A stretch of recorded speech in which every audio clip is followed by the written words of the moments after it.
que hablaría con el gobernador. Sí. Y con los yaquis quedaría algo pendiente. Sí, hay cuestiones pendientes, todavía hay cuestiones pendientes de agua, la obra que inició que todavía no termina y algunos otros proyectos que vamos a acordar con ellos. Gracias, presidente. Acá del tema. Gracias, presidenta. Janet Galindo, de Grupo Transmedia La Chispa. Bueno, primero, a nivel economía, ¿cómo va a cerrar este año? ¿Qué es lo que se está haciendo también para blindar todos los programas sociales? Bueno, el blindaje de los programas sociales tiene que ver con las reformas constitucionales que ya fueron aprobadas, es decir, todos los programas de bienestar que hizo el presidente López Obrador hoy son constitucionales. Falta todavía Jóvenes Construyendo el Futuro y todos los demás ya son constitucionales. Entonces, esa es la primera garantía, que están en la Constitución. Y la segunda es que en el presupuesto de egresos de la Federación está contemplado todo el recurso para los programas. También está contemplado en el presupuesto de egresos los 3 nuevos programas sociales. El programa de mujeres de 63 y 64, después nos vamos a ir a 60-62. El de jóvenes o adolescentes, la beca universal para adolescentes de secundaria, que también está garantizada, y el programa Salud Casa por Casa, que también está garantizado. Entonces, los programas están garantizados por la Constitución y porque hay el presupuesto para que el próximo año se puedan destinar. Como dijimos, son cerca de 800,000 millones de pesos el próximo año en programas de bienestar, que hoy muchos de ellos ya son derechos sociales del pueblo y que ya vamos a informarlas aquí también y le vamos a dar seguimiento. Obras estratégicas, las obras de los distritos de riego para hacer más eficiente el riego agrícola y también las obras de infraestructura de conectividad, los trenes.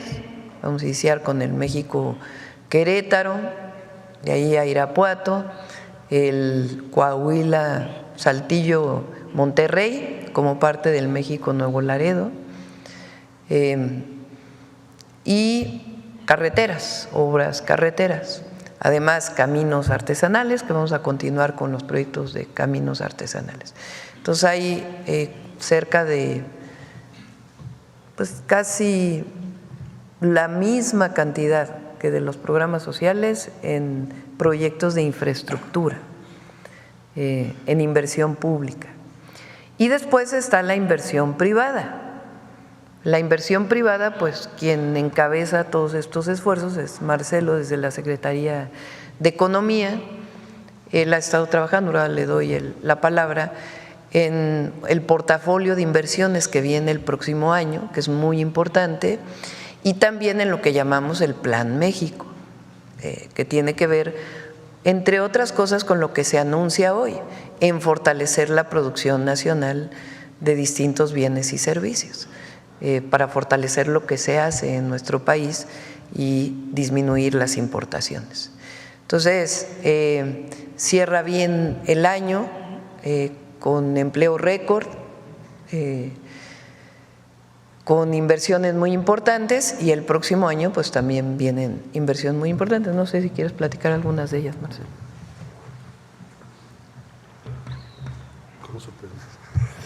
Bueno, efectivamente hemos estado trabajando el portafolio de inversión para 2025, que es el portafolio de inversión.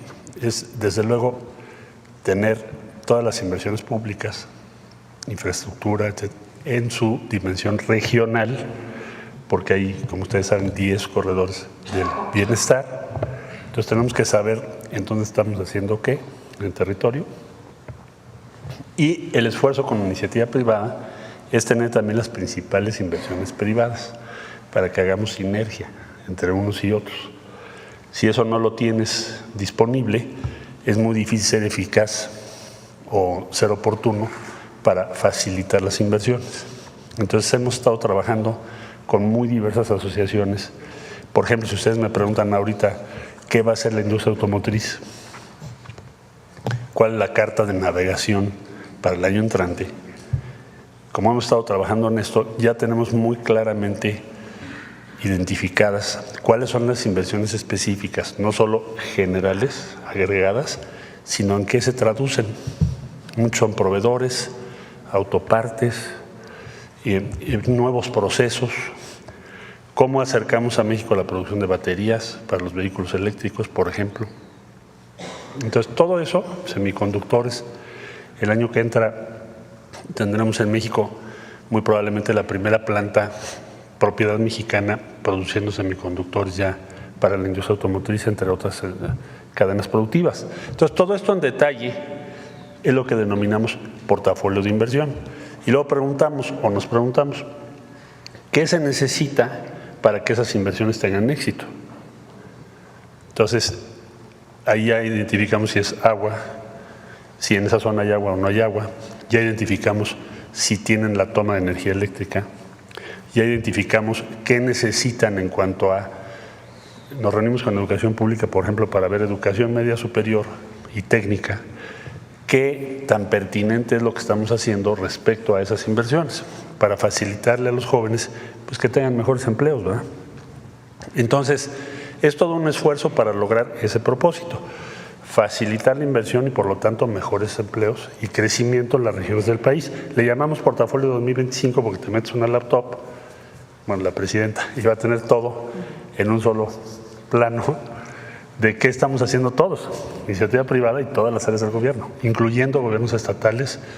Hemos tenido muchas reuniones con los secretarios de Desarrollo Económico, porque son los que están en los estados, nos han ayudado mucho, y también a nivel municipal, para que unifiquemos las políticas, por ejemplo, con los parques industriales, pues que cumplan las normas municipales y así sucesivamente. Entonces, eso es el portafolio de inversión vinculado al Plan México. ¿Qué es el Plan México? La Carta de Navegación de México de la presidenta Sheinbaum y de la economía mexicana para lograr la prosperidad compartida y sortear las aguas procelosas que pueda haber los próximos años. Carta de Navegación. Eso es lo que tenemos y es en lo que estamos trabajando todo el gabinete. Así nos lo pidió la presidenta. Gracias, secretario. Claro que nos falta, de veras, la inversión en generación eléctrica, la inversión de Pemex, la inversión para la producción de particularmente frijol y otros productos. Entonces, hay muy claro cuál es el camino para el próximo año. Que iniciará perfecto el siguiente año. Muchos ya iniciaron, muchos ya iniciaron. Por ejemplo, la planta de producción de semilla de frijol, no sé si quieras informarlo, Julio. Ok.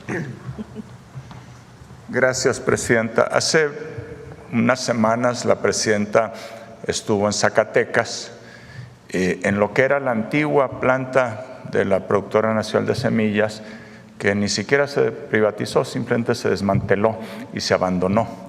Y eso dejó a los productores, entre otras cosas, de frijol, de arroz, sin un abasto de semillas de buena calidad. La presidenta fue a esta planta y ahí informó a los productores de Zacatecas, que es muy importante, pero también de otros estados, Nayarit, Durango en frijol, Campeche, también Nayarit en arroz, que se va a recuperar la producción nacional de semillas de estos productos, frijol y arroz, a través de una nueva entidad que se va a llamar Productora de Semillas del Bienestar, Procebien. Ya está el proceso legal muy avanzado, presidenta. Yo espero que en los primeros meses, semanas realmente del año, usted pueda ya dar inicio a este nuevo organismo público y ya de todas maneras estamos trabajando. Hay que adecuar maquinaria para limpiar las semillas, todas esas cosas. Va a estar todo listo. El próximo año ya tenemos un compromiso de dotar de muchos miles de toneladas de semilla de muy buena calidad, de frijol y de arroz, pues para muchos miles de hectáreas de estos productos. Si nos acompaña el clima y la lluvia, yo creo que pronto vamos a poder recuperar la autosuficiencia de nuestro país de frijol. Consumimos 1 millón de toneladas, todos nosotros, y producimos 700,000 en promedio distintos años. Nos faltan 300,000. Con esta semilla y otros apoyos y servicios que se darán a los productores, financiamiento, acompañamiento técnico, apoyo a la comercialización, muy importante. Con todo esto esperamos que en el curso del sexenio México no tenga que importar frijol, lluvia mediante. Muchas gracias. Gracias. Gracias, presidenta. Bueno, y en otro tema, pues tras su reunión que tuvo con el presidente de Colombia, Gustavo Petro, en sus redes sociales, él publicó que dentro de los temas que había platicado con usted, aparte del fortalecimiento en diversas áreas, pues también había sido la posible propuesta para candidaturas femeninas en las secretarías generales de la ONU y de la OEA. No sé si nos quisiera compartir un poquito más de esta información. Sí, platicamos de ello. Sí. Es muy importante que, bueno, en la OEA pues obviamente es América Latina y el Caribe. Entonces, de ponernos de acuerdo entre varios países para poder impulsar una candidatura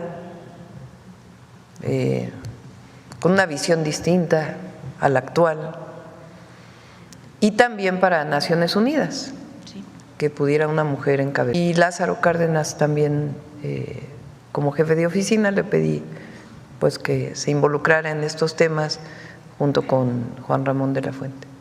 Okay. Sí, porque bueno, ninguna de estas organizaciones han tenido al frente una mujer. Sí, así es. Sería una buena opción. Es mujer, pero también es una visión. Una visión diferente. Una visión de prosperidad compartida. Ok. Pues muchísimas gracias, presidenta.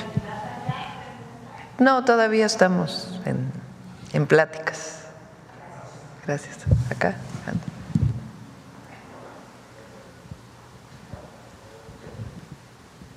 Buenos días, presidenta. Hans Salazar, de Noticiero en Redes. A propósito de todos estos datos, también se han revelado en un balance preliminar de la CEPAL, reconoce el avance de la lucha contra la pobreza en este 2024 y pues resaltan los programas sociales y el aumento a los salarios mínimos. Dice también la CEPAL en este informe que sugiere aprovechar la tendencia de la relocalización en el tema también económico, y también comenta que de las principales ingresos a América Latina, obvio México, es el tema de las remesas, lo que envían nuestras migrantes en el transcurso de todo el año, porque incluso se va a romper un récord también de acuerdo a los últimos datos en lo que se está enviando. Todo esto también es que desarrollan sus capacidades laborales, aprenden en diversas empresas. ¿Cómo se podría aprovechar también esto de la relocalización? Y preguntar también, presidenta, en este contexto, ¿cómo ve tanto el balance de la CEPAL como el programa de los jóvenes? Hay varios comentarios que nos han hecho llegar, muchos de ellos, incluso de lugares de centros de trabajo, que se abrió un periodo muy corto, entiendo yo que es por el fin de año, y que en muchos no se pudieron apuntar, registrar, incluso centros de trabajo que también están interesados en continuar con este programa. Preguntarle, presidenta, si habrá una información al respecto de este programa para el próximo año, cómo se estará ampliando en todo el país, cuál será esto y cómo se podría aprovechar en la parte económica, porque México tiene un potencial de jóvenes impresionante. Jóvenes Construyendo el Futuro abrió sus inscripciones, digamos. Se cierran, pero eso no quiere decir que se cierran para todo el año.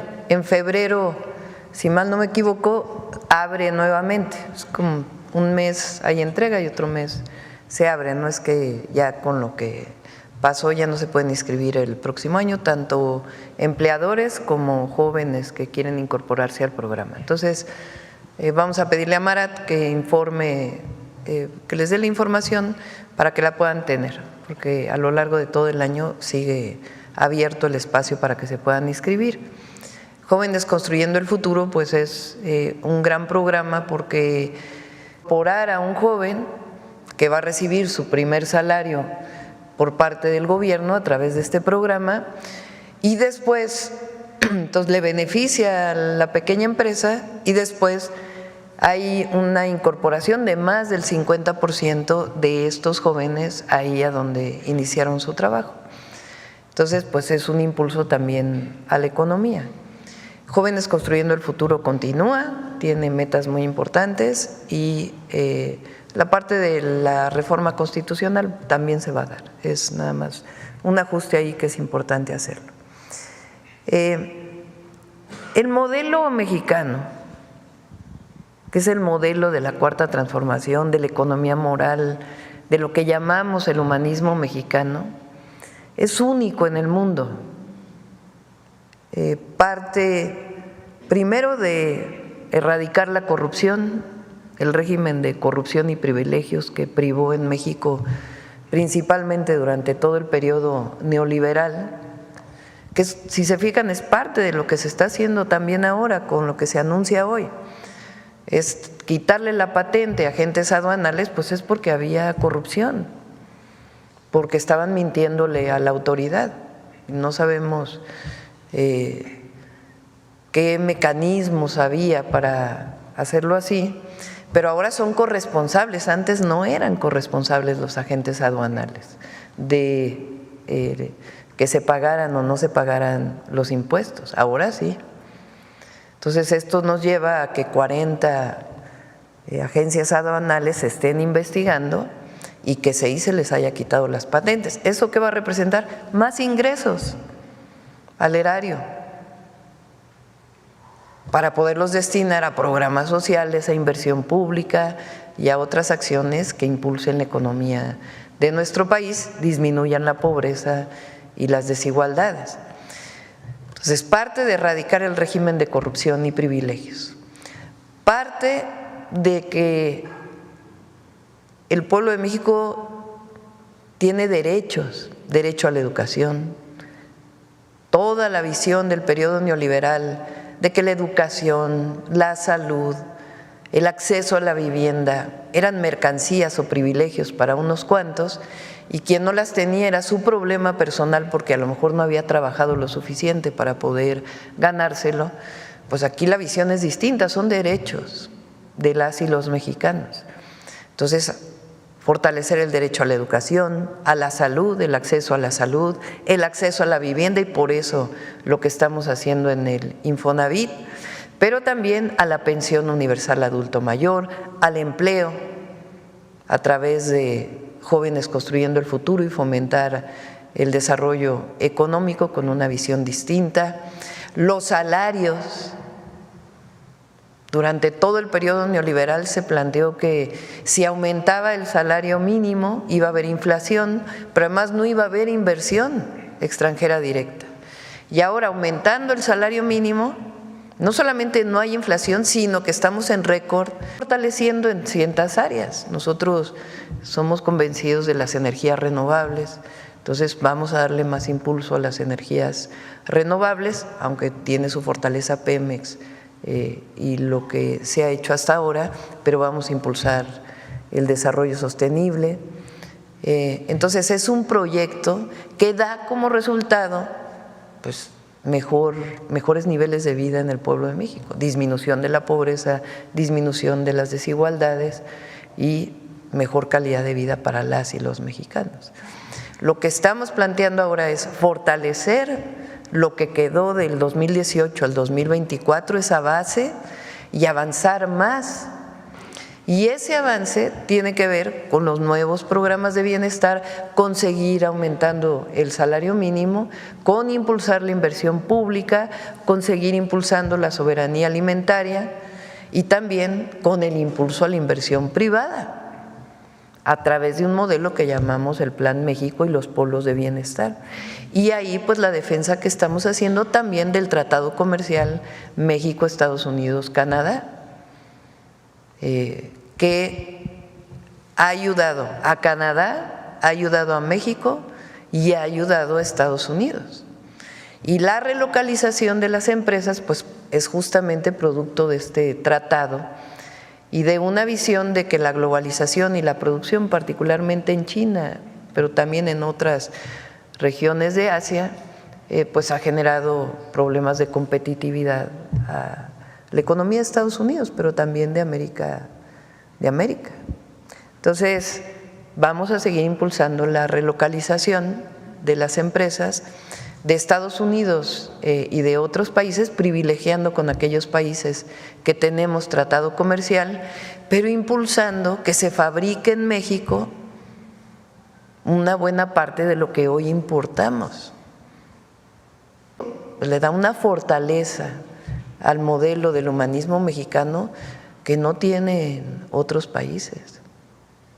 En esta coyuntura precisamente del comercio, de la renovación del TEMEC, en todo este momento coyuntural que nos encontramos, por ejemplo, yo leí hace unos días sobre en el gobierno de Brasil, Lula, en estos acuerdos propiamente del BRICS, acordaban con la planta, por ejemplo, que eso es lo que ha generado también mucha polémica por nuestra ubicación y por en el tratado como nuestro país con Estados Unidos y Canadá, una planta de vehículos eléctricos de China, que eso es de las cosas que más están impactando en este momento económicamente, creo que a nivel mundial, en muchos de los aspectos. Y ahí hablaban, por ejemplo, de que poner esta planta ya en las políticas propias de Brasil era también la transferencia de tecnología. Es decir, no solamente es llegar, generar empleos, etcétera, sino también la transferencia de tecnología. ¿Cómo se está aprovechando, cómo se puede aprovechar a propósito de esta coyuntura y poder renegociar con empresas que se instalen en México, que sí generen empleos, pero que también que los jóvenes aprendan, que conozcan las pues cosas también que traen estas empresas, pero que también se formalicen en estos acuerdos, en estos convenios y que universidades como la UNAM, por poner un ejemplo, hay muchas universidades que están haciendo un excelente trabajo, la propia secretaría que de CONACYT a secretaría será cómo aprovechar esta transferencia y si se está poniendo atención en eso, Presidenta. Sí, por un lado es transferencia tecnológica de las empresas que se puedan instalar en México. Ahora estamos haciendo varias cosas en ese sentido y particularmente en el Instituto Nacional de la Propiedad Intelectual para fortalecer las patentes mexicanas. Ahora, México tiene una fortaleza muy grande que no se ha traducido en todo su potencial para el desarrollo tecnológico y es justamente uno de los planteamientos que hicimos en los 100 puntos que presentamos en el Zócalo. Entonces, estamos trabajando lo vamos a ir presentando poco a poco en el próximo año, pero uno de los proyectos es sea el modelo o los modelos del auto mexicano que están en este segmento de auto compacto, de mini autos, en algunos lugares le llaman. Entonces ahí estamos ya juntando a un equipo muy importante del Tecnológico Nacional de México, del Instituto Politécnico Nacional, con un coordinador del proyecto que se vincula con Secretaría de Ciencia, Tecnología e Innovación y también con la Secretaría de Economía, que nos permita pues tener el diseño propio, que se fabrique la mayor parte en México poco a poco y poder tener un modelo especial para la economía, para las y los mexicanos. Está el otro proyecto que es de semiconductores. En México hay instituciones educativas de muy alto nivel, el CINVESTAB, por ejemplo, bueno, la UNAM, el POLI, etcétera, el INAOE, que es un instituto de investigación de CONACYT, que tienen desarrollos muy grandes en semiconductores. Entonces, estamos planteando el desarrollo de un centro de desarrollo tecnológico vinculado con semiconductores, que tenemos toda la posibilidad de diseñarlo en México y de producirlo en México. Está las boyas de medición para poder tener información de la climatología que puede llegar a impactar en nuestro país y la adaptación al cambio climático. Son cerca de 10 proyectos estratégicos que se van a desarrollar con CONACYT, además de la transferencia tecnológica que puedan generar ciertas empresas. Los autos eléctricos de China tienen… Bueno, efectivamente del orden de 1000 ya trabajadores, producen principalmente camiones y autobuses para el mercado. ¿Por qué lo pusieron en Pasadena, California? Porque las normas de California ambiental, y de hecho tomaron decisiones de que a combustión, ya para el 2035 vamos a tener una situación así en California. Entonces por eso se instalaron ahí. Este tema sobre todo en los últimos meses, se ha politizado mucho en función de un estudio de una empresa en Estados Unidos que señalaba que México estaba siendo el lugar en el que estábamos haciendo la producción dentro del Tratado de Libre Comercio. Esto es falso por dos razones. Primera, muy breve, no podemos exportar nada que no cumpla las reglas de origen. Las reglas de origen te obligan a que el 70% de tu vehículo sea hecho en Norteamérica. Entonces es evidentemente falso el argumento, además de que no tenemos ninguna planta todavía. Y el segundo argumento que se manejaba es que nosotros estamos promoviendo la inversión de muchísimos productos, de muchas plantas provenientes de China para eludir el tratado, que también es falso, porque sí hay inversión, pero siempre en las exportaciones mexicanas se observa la regla de origen. ¿Por qué se hace esto? Porque hay un objetivo, justificar aranceles contra México. Es toda la razón. Ahora bien, regresando a lo que tú decías, pues hay una gran competencia en el mundo. En México está presente también la industria automotriz china con vehículos como los que ya conocemos, pero también les daría un dato. La marca principal fabricante de vehículos que importa desde China a México es General Motors, no BYD. Es más o menos el 40% del total de los vehículos que se importan a México. Tampoco lo dicen en sus comentarios. ¿Por qué? Me preguntarás tú. ¿Por qué razón?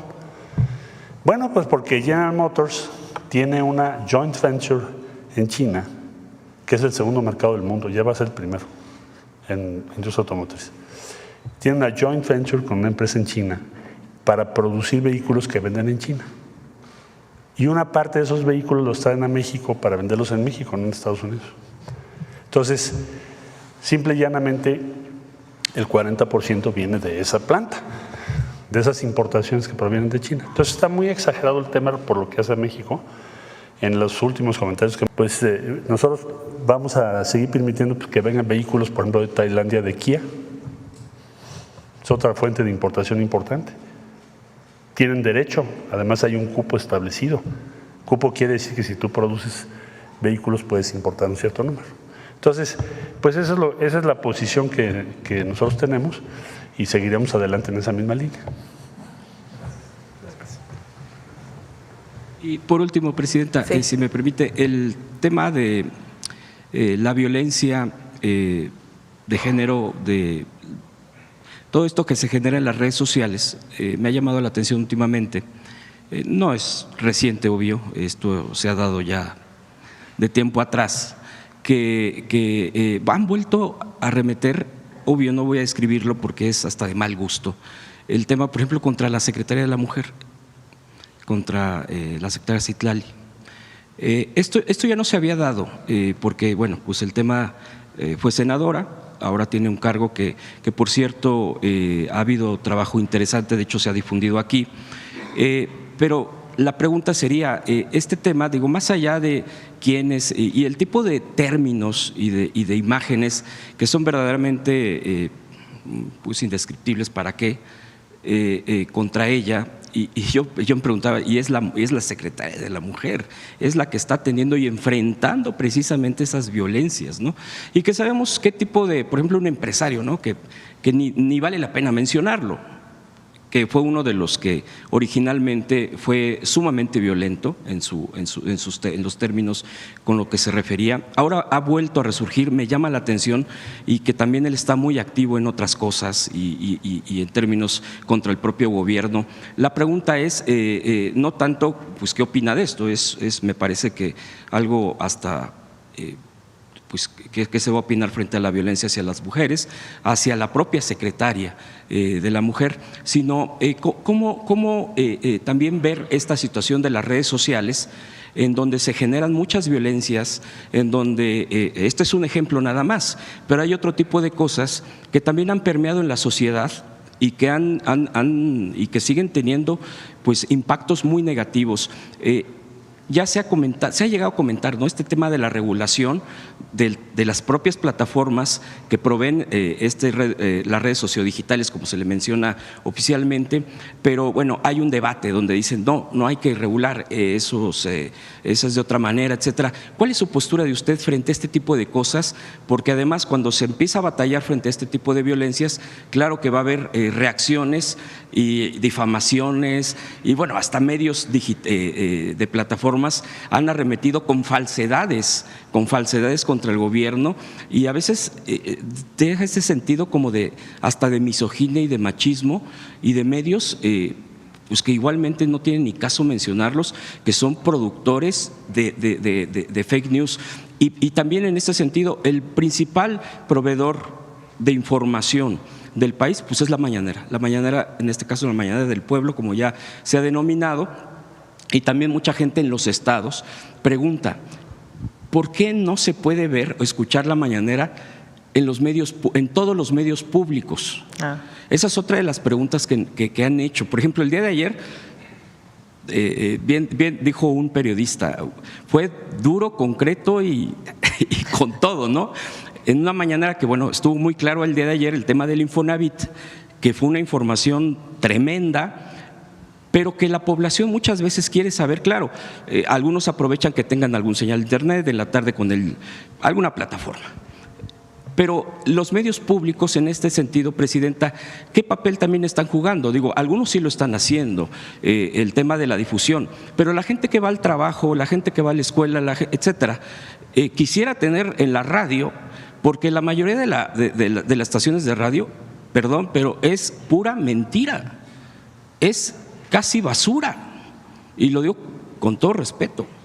Entonces, ¿cómo se puede generar este tema de que las mañaneras se pueda escuchar, se pueda ver en todo el país? Digo, ¿por qué no tener esa posibilidad? Obvio, con los recursos que se tienen, con los medios que se tienen, que son públicos. De los privados, obviamente, pues espera que quieran algo a cambio. Eso es muy obvio, y eso es lo que les ha dolido a muchos, el tema del dinero. Entonces, esas serían mis preguntas, Presidente, y le agradezco mucho las respuestas. Gracias. Yo creo que son varios temas, ¿no? A ver, el tema, yo creo que de la oposición, de los adversarios a nuestro movimiento, al gobierno, que la verdad es que se han quedado sin argumentos. Odio, pues es que ya no hay argumento.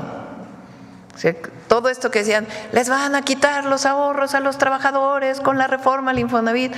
Y ayer Octavio presenta las corruptelas y abre la cloaca que hubo ahí durante tantos años. Y entonces sí hay algunas columnas hoy, ¿no?, del Infonavit. Pero entonces dices, a ver, ¿cuál es el argumento? Pues lo que se quiere es proteger el ahorro de las y los trabajadores y hacer vivienda y la transparencia. Entonces pues, se les cae el argumento. ¿Qué otro argumento hay? Que la presidenta no gobierna, ¿no? Porque ahí quieren, en realidad quien gobierna es una alianza entre no sé quiénes. Pues ¿qué argumento es ese? No tiene sustento, es puro chisme, y un machismo así, pero absolutamente revelador de quiénes son, ¿no? Que el pleito Adán Augusto Monreal, no, bueno, hacen un escándalo porque no tienen argumentos políticos de proyecto, no hay ideas, no hay nada. Entonces lo que hay es un ataque permanente, lleno de bots además, de mucho dinero, porque Nosotros hacemos análisis ahí, Paulina los hace de bots, sobre todo de la red X. Entonces, a ver, que viene la crítica, 80% de bots, bueno, pues, ¿qué caso tiene ni siquiera hacerle caso? Entonces, es que son, por ejemplo, sale una tendencia, Infonavit, antes de ayer, ¿no? Porque ayer pues ya cambió, porque como salió la información de la corrupción, pues entonces era Infonavit. Y ves las redes y le quieren robar los fondos a los trabajadores y hay cuentas que tienen 3 seguidores, 5 seguidores, o ves las cuentas y tienen más seguidores, pero son los mismos del narcopresidente, de la narcocandidata, de las mismas. Entonces, con que hagas un pequeño análisis te das cuenta que en realidad no hay tal oposición o tal vicio, sino que en realidad pues son comprados para generar una tendencia en una red que además, por cierto, pues cada vez tiene menos fuerza.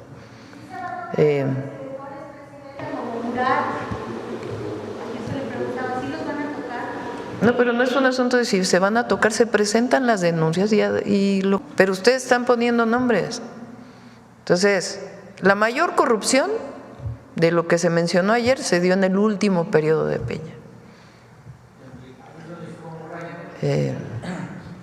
Y otras que vienen de antes, ¿no? Pero además una visión del Infonavit de cobrarle y cobrarle y cobrarle a los trabajadores.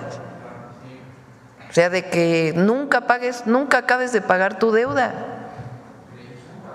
a través de créditos de años y años y años de pago o desalojos porque no se podía pagar la vivienda. Entonces, lo que nosotros estamos planteando, aunque va a presentar las denuncias que tengan que presentar en Infonavit, es porque estamos cambiando la ley.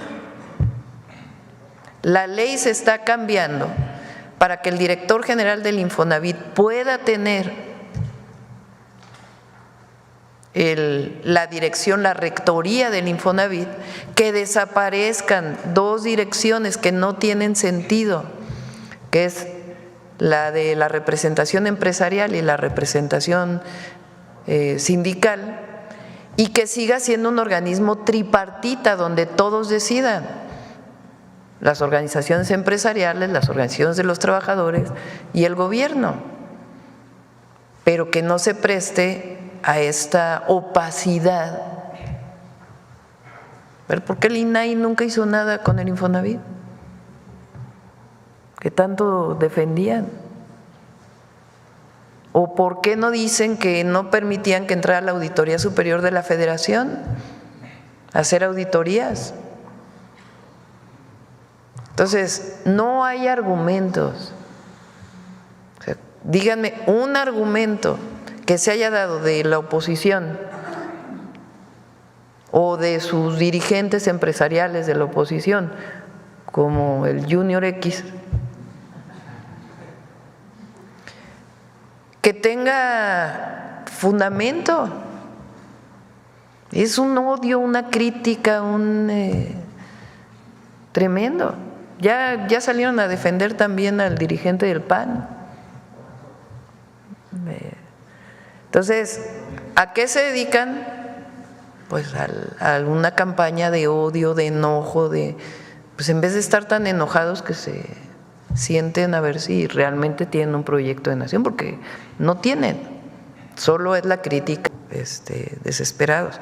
Ahora, el otro gran tema pues es el machismo, la misoginia que se esconde en estas críticas, que también es muy reveladora de quiénes son quienes las hacen. La crítica a Citlali, que además tiene toda nuestra solidaridad y nuestro apoyo, pues es porque le sale el odio así, y el machismo tremendo, ¿no? Nada más que vean qué piensan las mujeres. El gobierno tiene un apoyo enorme de las mujeres porque se sienten representadas y porque las vamos a seguir defendiendo. Ahora, yo no estoy de acuerdo en regular. Es muy complicado regular una red social. No, el límite entre la censura y la regulación de una red es muy complejo. Entonces, más bien es la concientización de la gente y que se sepa pues que si están de acuerdo o no y que se participe. Y en el caso de los medios comerciales igual, pues que se abran, sean plurales. La objetividad se da cuando se presenta una posición y la otra, no cuando solo se presenta una. Y bueno, también afortunadamente pues están todos ustedes que hacen un trabajo muy importante. Y en los medios públicos, están trabajando los medios públicos, digamos, nacionales o los del gobierno federal, para hacer una red de medios públicos nacional que permita también juntar recursos para poder fortalecer los noticieros, fortalecer, o sea, la parte informativa, la parte de debate y también la parte de producción, que también tiene que tener una visión distinta. Están pensando en producir series, producir documentales, principalmente sobre la historia de México.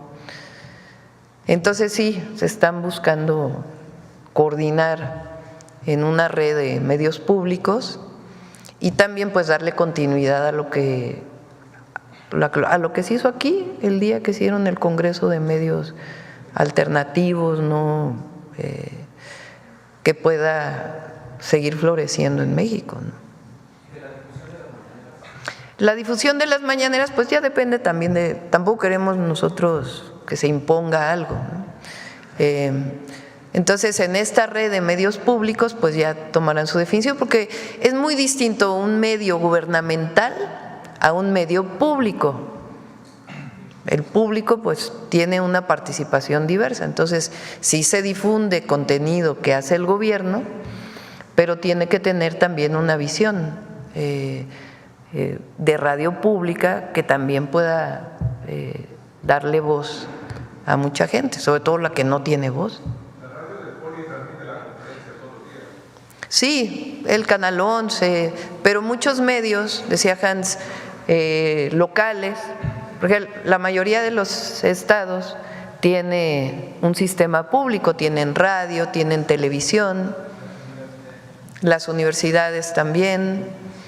Entonces es importante que se haga una red de medios públicos que puedan tener información distinta también a quienes no tienen voz en nuestro país. Ya fue doblemente Sonora y luego vamos a ir a Sonora, ya está doblemente representado Sonora el día de hoy en la mañanera. Gracias, presidenta. Demián Duarte de Sonora Power. Pasado mañana vamos a Sonora. Sí, bueno, empezando por ahí, bueno, va a ser un honor de veras recibirla en nuestro estado en su primera visita oficial ya como presidenta de la República. Pues en Sonora usted tiene muchos seguidores, tiene mucha admiración también por su trayectoria y por lo que representa. La verdad es que vamos a estar ahí muy atentos a los resultados de su visita. Justamente en este contexto, presidenta, quería yo comentarle un par de datos muy relevantes que han estado circulando en mi estado. Este asunto de que por el bien de todos, primero los pobres, cobra mucho sentido con estos resultados, porque en Sonora se reinstaló lo que llamamos la movilidad social. Mire, los últimos resultados que presentó el Coneval hablan de que en mi estado 246,000 personas salieron de la condición de pobreza. Es una reducción muy importante de 8 puntos respecto al 29% que había de personas en Sonora en pobreza, ahora es el 21%. Y hay alrededor de 54,000 personas que salieron de la condición de pobreza extrema. ¿Esto qué significa? Pues evidentemente que la fórmula que ustedes están aplicando del humanismo como modelo a seguir, pues en Sonora tenemos todos los elementos precisamente para incidir en estas dos cadenas. La de semiconductores, pues tenemos esta cercanía con el estado de Arizona, esta relación además de socios que tenemos con Arizona. Y en el caso de la electromovilidad, pues es evidente que tenemos el litio. La vez pasada que platicamos aquí hablamos del asunto de las patentes del litio. Se sabe que ya la empresa Litio MX está por anunciar cosas importantes al respecto. Y bueno, evidentemente tenemos litio, tenemos el cobre, tenemos grafito, molibdeno, wollastonita, pero también tenemos la experiencia en el desarrollo de estos procesos. Ayer, por cierto, estuvieron directivos de la compañía Foxconn en Sonora, reunidos con el gobernador Durazo. Se sabe que traen un gran proyecto de inversión para México, no han dicho dónde. Entonces yo quiero preguntarle a usted y por supuesto al secretario Marcelo Ebrard al respecto de cuáles son los pasos que se van a dar en este sentido, justamente para materializar esta visión y estos anhelos que se tienen de que mi estado se convierta pues en una de estas locomotoras del desarrollo nacional. Marcelo, ¿quieres?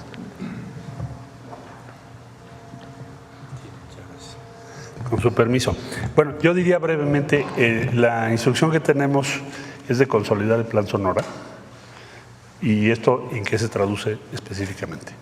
Primero, Sonora es de los estados más avanzados en sus acuerdos con las universidades de Arizona, que es como el epicentro de la estrategia norteamericana y de Estados Unidos en particular, para hacer un clúster de semiconductores.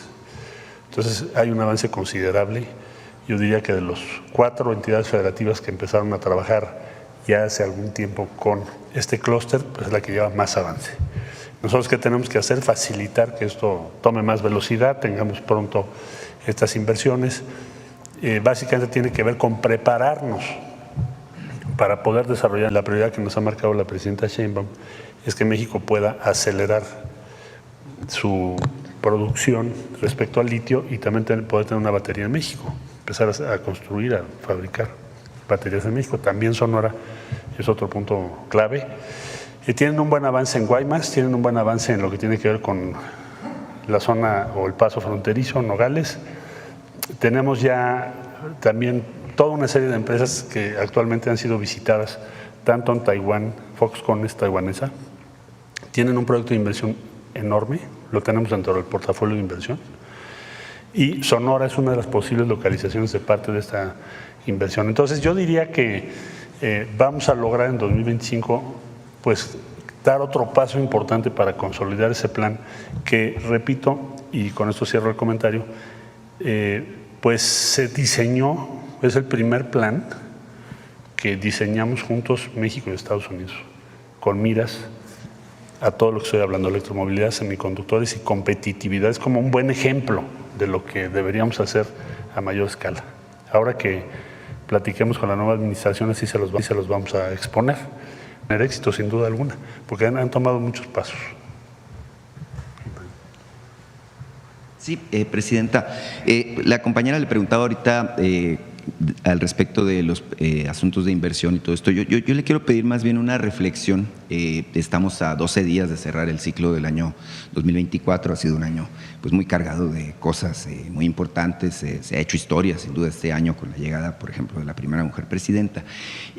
Con este antecedente yo le quiero pedir que nos comparta su punto de vista respecto a qué panorama, más allá de la captación de inversiones, qué panorama podríamos esperar los mexicanos con el año que está justamente por llegar. El 2025 plantea retos importantes, pero creo que también oportunidades de gran nivel para nuestro país. Entonces, si nos puede comentar al respecto. Va a ser un buen año. Vamos a consolidar esto que hemos hablado de los proyectos de inversión. Se van a consolidar todavía más los programas de bienestar y los nuevos programas. Va a seguir habiendo inversión en México, pública y privada, y vamos a consolidar el proyecto. Entonces, por supuesto, tenemos que garantizar que el tratado comercial siga, que están todos los argumentos puestos ahí, yo no tengo la menor duda de que lo vamos a lograr. Por eso que ha estado hablando el presidente Trump de los aranceles o las tarifas, como llama él. Entonces yo creo que va a ser un muy buen año y además pues inician las obras de trenes y muchas obras nuevas que vamos a desarrollar. Y además el 1 de junio pues va a ser la elección.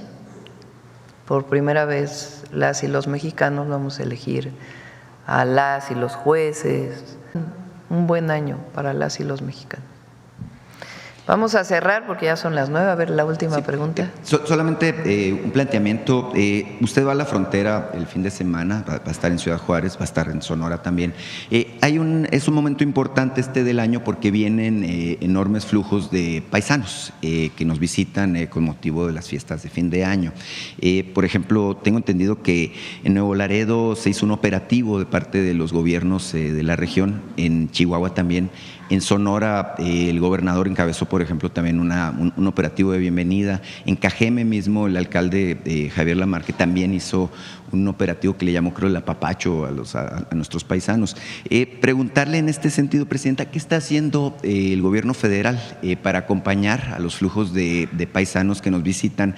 Porque ya sabe usted, mire, vienen con mucho gusto a visitar a sus familias, pero son presa también de situaciones pues fuertes, extorsiones, los ven como pues objetivo muchos grupos criminales, porque evidentemente pues traen dinero, traen cosas para sus familiares. Entonces preguntarle qué se está haciendo para favorecer esta visita. Muchas gracias. Sí, le voy a pedir a Rosa Isela que el lunes nos lo presente aquí en la mañanera. No lo hemos presentado, tiene razón, pero sí se están haciendo varias acciones y también en caso de que sean sujetos a algún problema, pues que puedan denunciarlo y nos avisen lo más pronto posible. Pero pues es la bienvenida, ¿no? Ayer el himno migrante pues tiene ese objetivo también, la defensa y la bienvenida siempre a México de nuestros hermanos y hermanas. Bueno, vamos a cerrar. Viene detector de mentiras, que ayer no lo presentamos, y después Mujeres en la Historia. Adelante. Con su permiso, Presidenta. Buenos días a todas y todos. La última semana, ya se ha mencionado, han surgido diversas campañas en medios de comunicación y redes sociales de mentiras y tergiversaciones para desacreditar la reforma a la ley del Instituto del Fondo Nacional de la Vivienda para los Trabajadores, el Infonavit. ¿Por qué atacar con mentiras a una reforma que permitirá que el Infonavit vuelva a construir vivienda social y digna a bajo costo para las y los trabajadores? Ya el director del Infonavit, el ingeniero Octavio Romero, unas pistas y vale la pena seguirlas. ¿Por qué mentir contra una reforma que amplía los beneficios para los derechohabientes del Infonavit? Veamos el video del detector de mentiras de esta semana.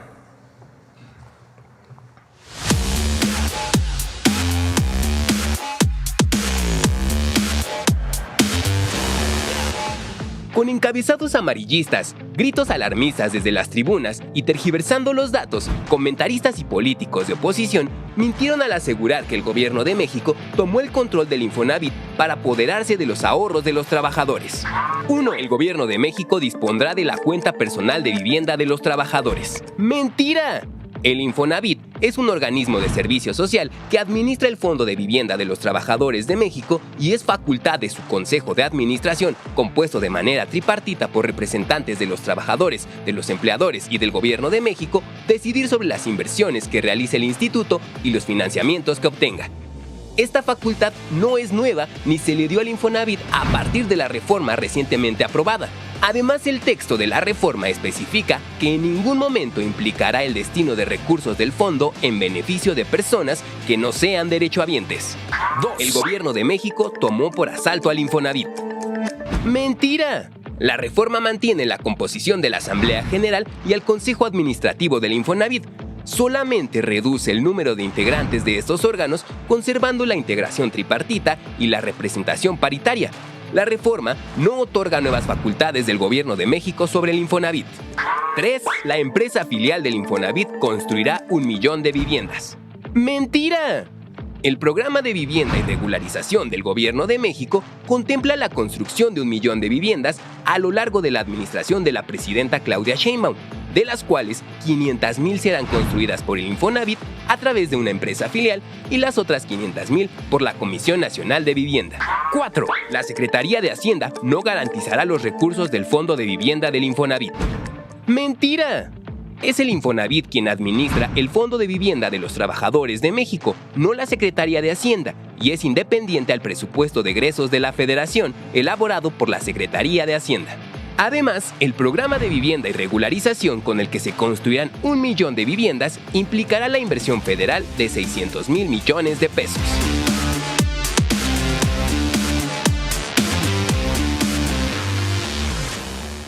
Muchas gracias y hasta la próxima semana, Presidenta.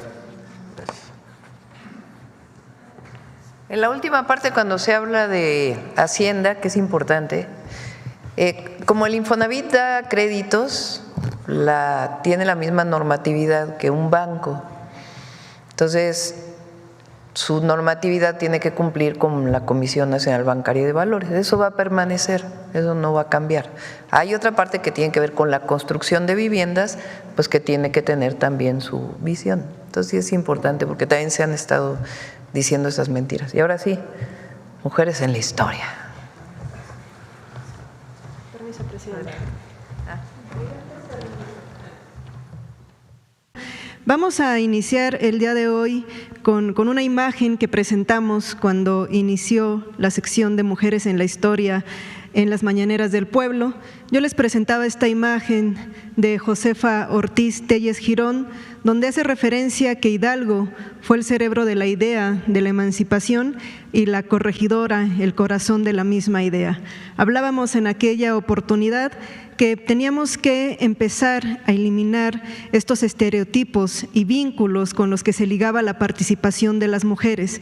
Frecuentemente relacionamos a Josefa Ortiz como la esposa del corregidor, ¿no? Todavía hacemos énfasis mucho en el de Domínguez, y lo importante es recuperar en estas mujeres su participación, su agencia, sus decisiones, sus convicciones, y es por ello que el día de hoy queremos dedicar la cápsula a Josefa Ortiz Telles Girón para reconocer qué hizo en el proceso independentista, porque creo que la vinculamos a aquellos famosos zapatazos, ¿no? Esos 3 momentos en los que ella avisa que la conspiración ha sido descubierta, pero sale en libertad hasta 1817, es decir, que se mantuvo activa.